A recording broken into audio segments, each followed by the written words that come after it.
Bonjour et bienvenue dans cette nouvelle vidéo flash qui aura aujourd'hui pour thème un sujet qui m'intéresse vraiment, à savoir la hausse constante du réalisme et de la rationalisation à outrance que l'on peut voir dans les fictions de nos jours.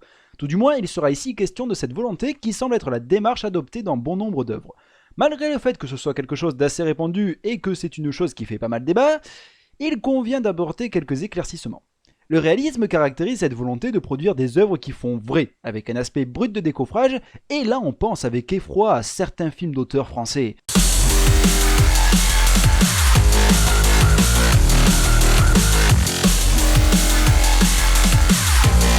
Mais bien évidemment, cet aspect se retrouve très fréquemment dans bien d'autres genres, et pour mieux étayer ce propos, il suffit de se référer à deux œuvres majeures dans la fantasy moderne, à savoir Le Seigneur des Anneaux et Game of Thrones.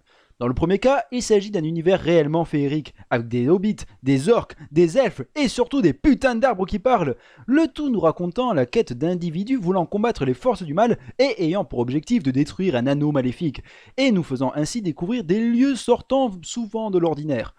Dans le second cas, ce n'est plus tout à fait la même ambiance. Certes, nous retrouvons des éléments sortis de l'ordinaire, comme des zombies ou des dragons, mais bon, on ne les verra jamais plus de 10 minutes dans toute une saison. L'intrigue se focalisant surtout sur des querelles politiques, sur des guerres de pouvoir, des luttes entre familles, Game of Thrones s'assimilerait bien plus à une série comme les Tudors.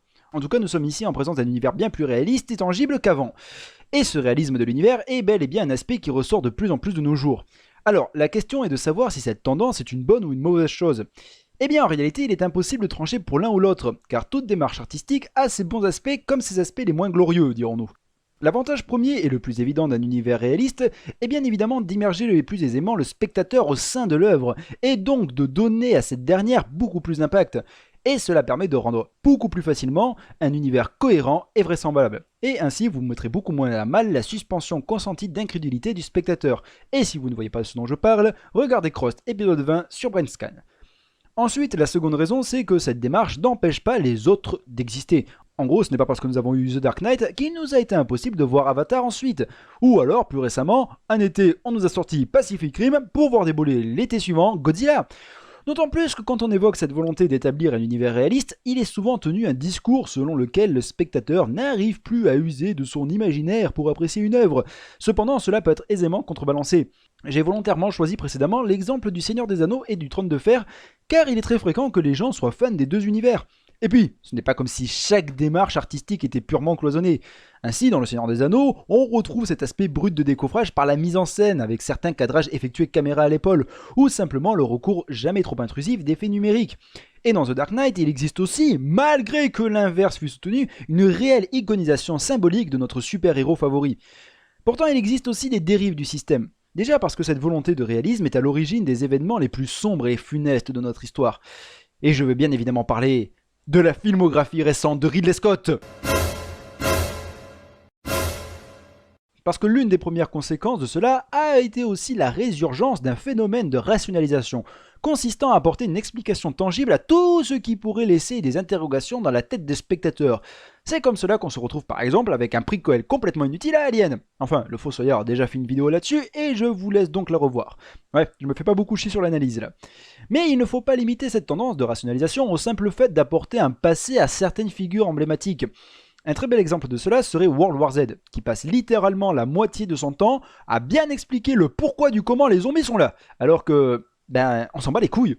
Non, c'est pas ça qui est intéressant avec les zombies, c'est premièrement la sensation de terreur qu'ils renvoient, et puis ensuite, les questionnements que cela peut soulever sur la condition humaine.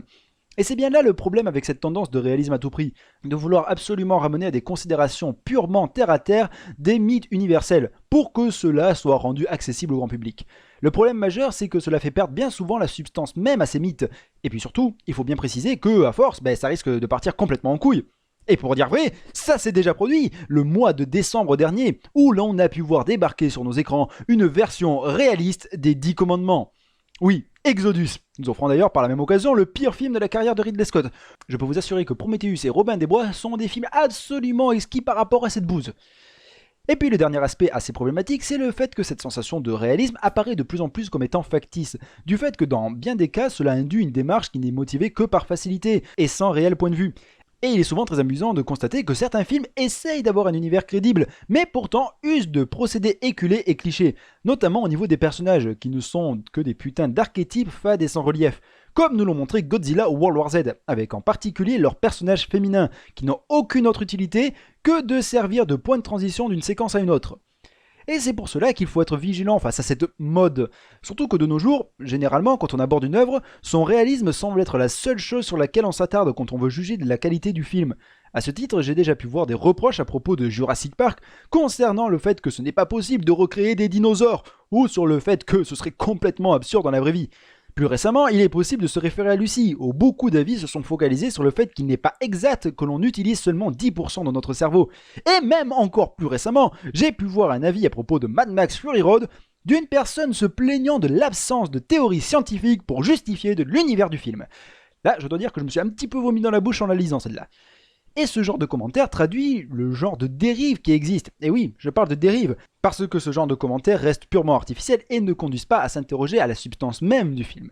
Voici donc pour cette thématique. Je tiens à dire d'ailleurs que cette vidéo flash a pour but de servir d'introduction à une future chronique sur un film répondant à cette mouvance, mais je n'en dis pas plus.